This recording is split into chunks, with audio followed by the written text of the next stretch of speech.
dónde vas a agarrar? O sea, ¿dónde nos ponemos todos para que no te estorbemos? Si quieren de ese lado está bien.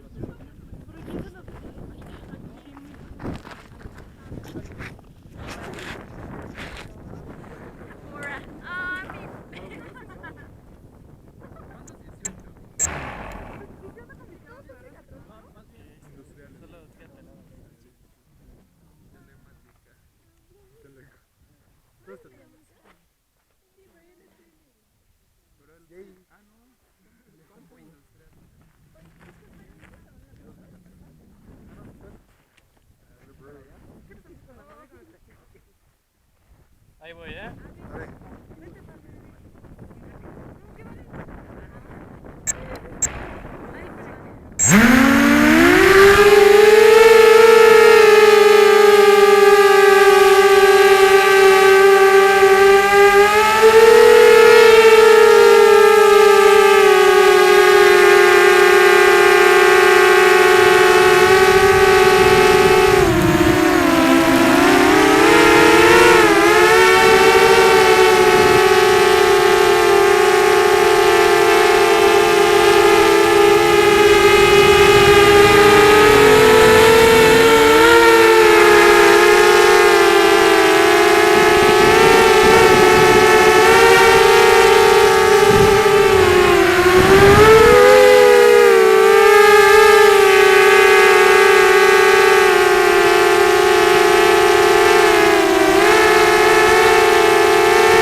¿Qué alcance tiene, Ro? Perdón que no te contestara, Kuno, tranquila. Y ahí me ibas a putear.